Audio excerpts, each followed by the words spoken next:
La UNAM, de la mano de Enrique Graue, que ya tenía tiempo que no hablamos de este rector, a pesar de que está tic-tac, el reloj sonando porque ya se va.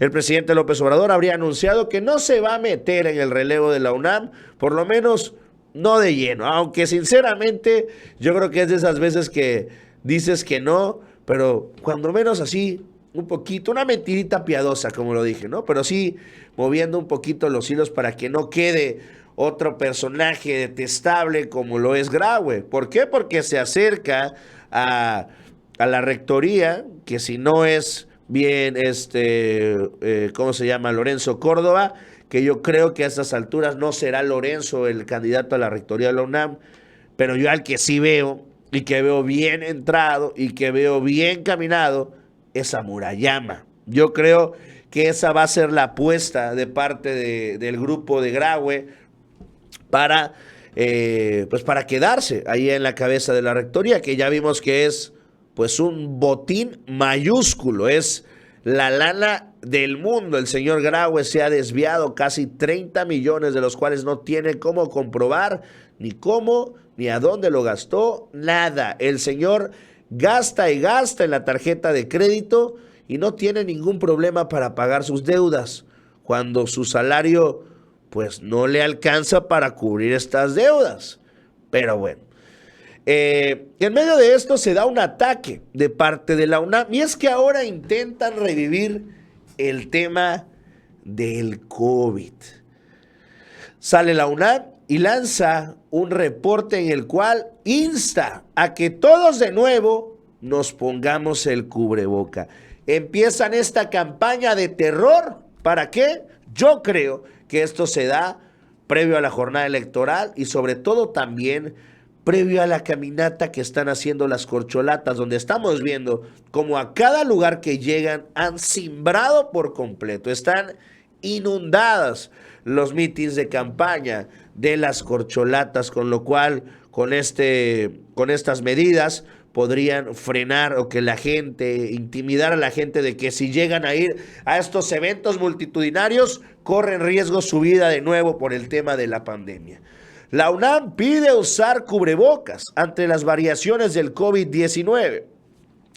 Al inicio de la primera parte del ciclo escolar en la UNAM, que será el 7 de agosto del 2023, por lo que la máxima casa de estudios alertó por cambios en el comportamiento de la pandemia. Ante el próximo regreso a clases, indicó que en las últimas semanas se han registrado más casos positivos de la enfermedad, lo que revela que el virus circula ampliamente a nivel comunitario. El programa universitario sobre riesgos epidemiológicos y emergentes, PUIRE, informó que los indicadores de hospitalizaciones de funciones y variantes virales se mantienen sin cambios que destacar. El programa refirió que a pesar de la situación se encuentra en calma, entrecomillado, y condiciones generales favorables, se recomienda seguir con las medidas generales para prevenir contagios sobre el COVID. De nuevo, esta campaña de miedo y de terror de parte de la UNAM. Y sobre esto sale el día de hoy, después de que pues ya tenía un ratito que no aparecía, aunque ha estado saliendo con el tema del combate a las drogas, también con el tema del fentanilo y otras sustancias.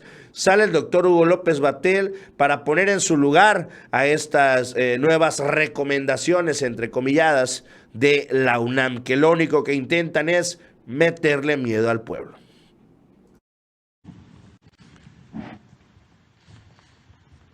Gracias por preguntar esto, muchas gracias.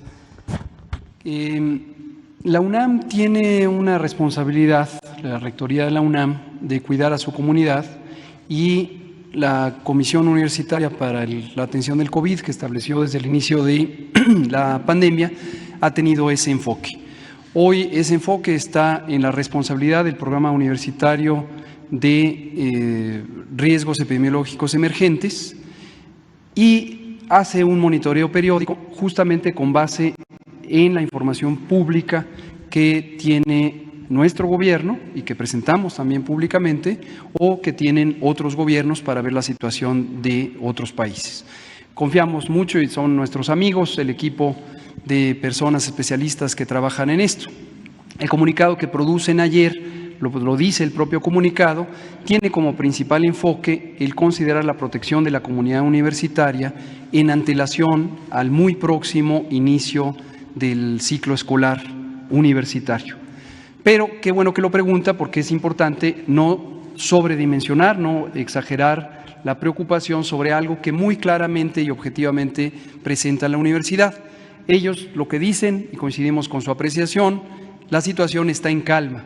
Lo que observan es que ha habido en algunas semanas recientes un incremento en el número de casos registrados y de casos estimados. ¿Quién ha hecho esa estimación? La Secretaría de Salud Federal. Entonces, efectivamente, ¿qué hemos notado? Estamos en este momento en la semana 30 del año 2023. Durante las semanas 25, 26 y 27 tuvimos un aumento en el número de casos estimados, y estos casos estimados son fundamentalmente los casos que no han requerido hospitalización.